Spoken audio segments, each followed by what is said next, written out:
What's up, everyone? And we are back for episode 2 of the Chronicles of Al Figures.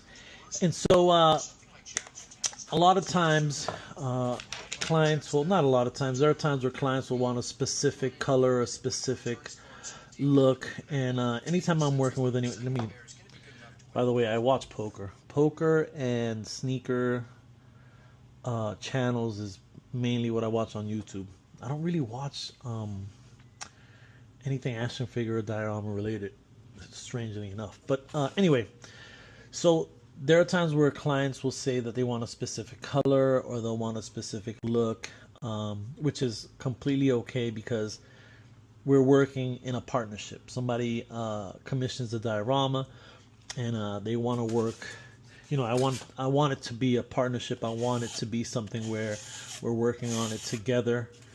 And I was encouraged that there's times where clients will say, nah, you know what, just I want an alleyway, just do your thing, pick your colors, whatever you want to do, you know, boom. And I'm always happy with those because it lets me kind of freestyle and use my imagination and kind of get into what I wanna do. But there are other times where it's more specific, and I'm okay with either one of them. And I usually end up getting kind of a mix of both, where people are, you know, one commission will be like, do what you want, another one will be like, this is what I want specifically. And so in this case, this is a bodega floor level and then kind of an apartment building above it. But it's going to be a New York style bodega. I mean, are there any other style bodegas? I don't know. And he said that he wanted that, normally speaking, the bricks above, the brick buildings above bodegas are kind of in a tan color, and I told him that's exactly what I had in mind. He said that the bottom's usually in yellow, and again, that's the color I was going to go with because that's the traditional way. So what I'm doing here is, instead of painting it first and then coming back and putting the grout, which by the way is patch and paint, like spackling. So what I'm doing here is just putting the spackling first and then painting it afterwards.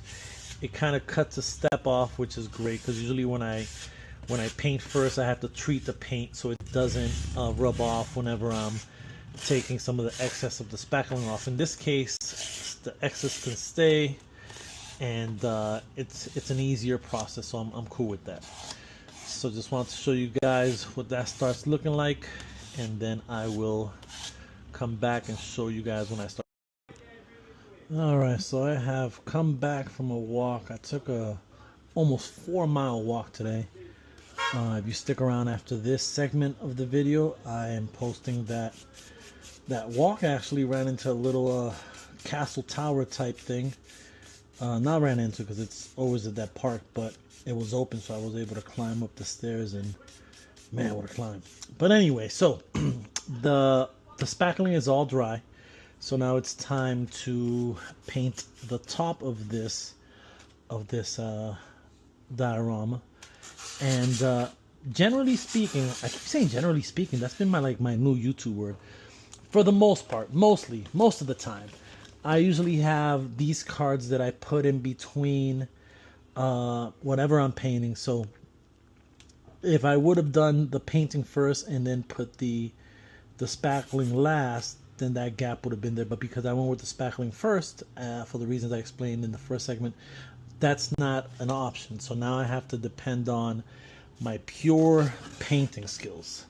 So luckily, I got some new brushes, and these brushes are pretty solid, and they allow me to kind of put the brush exactly where I wanted to, paint the way I wanted to, and even at this angle I can still kind of get it on without getting into this section that's going to be yellow.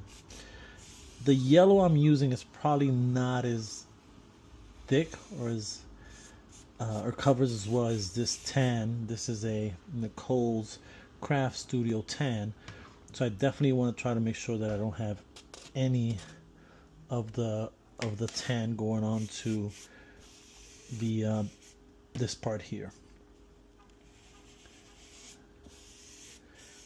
And again, this is one of those colors that, not all colors, because some colors are just horrible and they need like 3 coats. But in this case, it looks like 1 coat will be good. But there's different techniques that you can use. One of the ones I use is making sure the brush is not too wet, kind of going at this angle. And another technique that I tend to use is just straight, no angle, just kind of going straight on it like that. Alright, y'all, I should have, the last segment will be when I paint this yellow, and then that'll be it for the dial making on this episode. Alright, y'all, I'm out. And this is almost the final painting in terms of that initial paint. I still have to paint the inside in white, which I'll be doing as soon as I stop recording. And also, after painting this, and I only went kind of off of some lines I have preset, but after painting it, I don't like this part, so I'm gonna paint the rest of it yellow.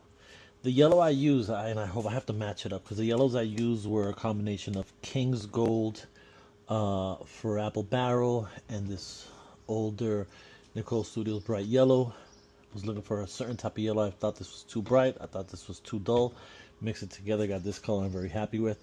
And then Hobby Lobby is closed on Sunday, so that hit me yesterday like at 6 p.m., 6:30. I was like, oh shit, let me get to Hobby Lobby because I needed to get some balsa and basswood.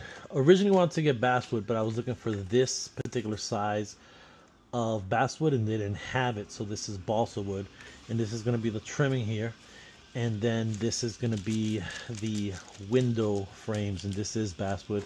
I also got some polystyrene sheets, and this is going to be the awning. I kept calling it something else. I kept calling it canopy. It's an awning for the store, and this is the color red. I'm going to spray paint it. That's the best way to approach styrene, is to spray paint it and not to paint it with acrylic paints, as it easily scratches off.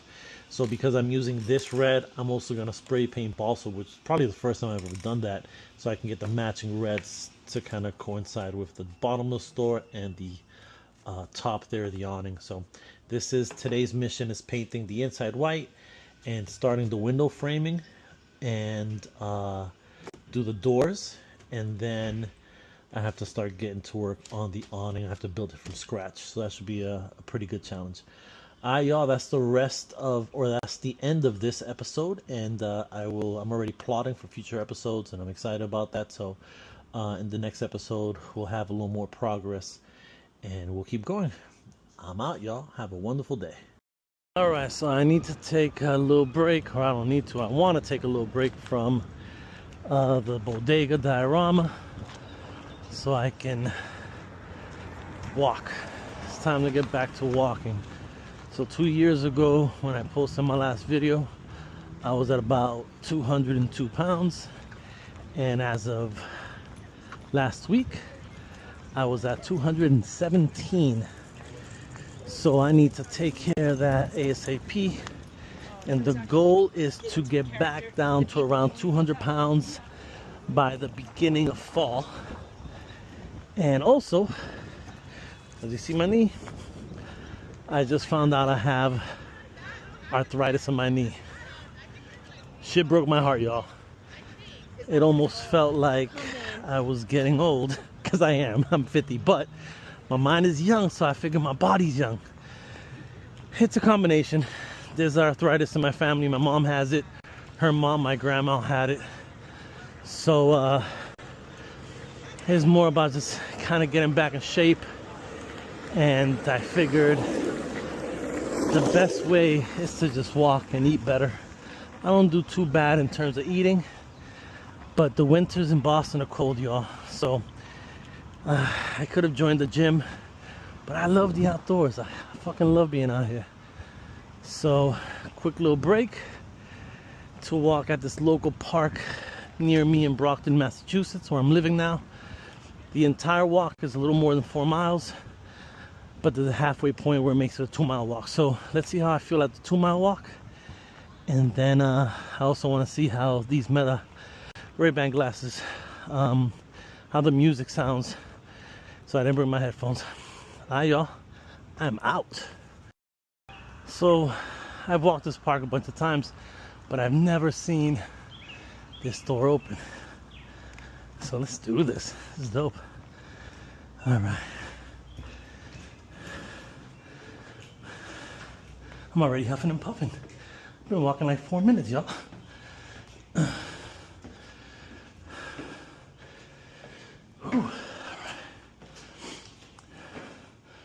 Some old school little seats.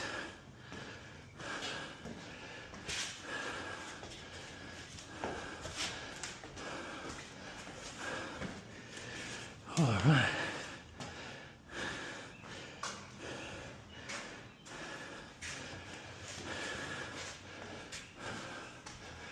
Oh, there's more. I went to Colombia in December, and there was a spot where I climbed 742 steps. This feels the same. Oh my God. You can hear it. Your boy's out of shape.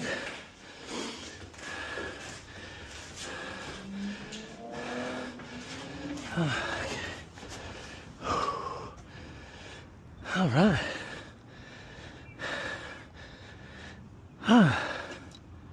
Looks dope.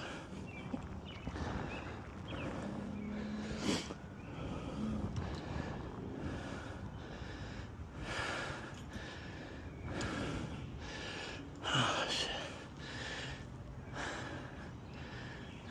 All right. Let's sit down before I keep walking.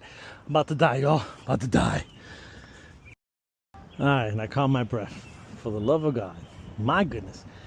So, as I was saying earlier, I went to Colombia back in December, and one of the attractions they had was what they call La Piedra del Peñón, which is basically this big-ass boulder of a rock that the guy who owns it, the family that owns it, the guy bought it for $1 back in the 70s.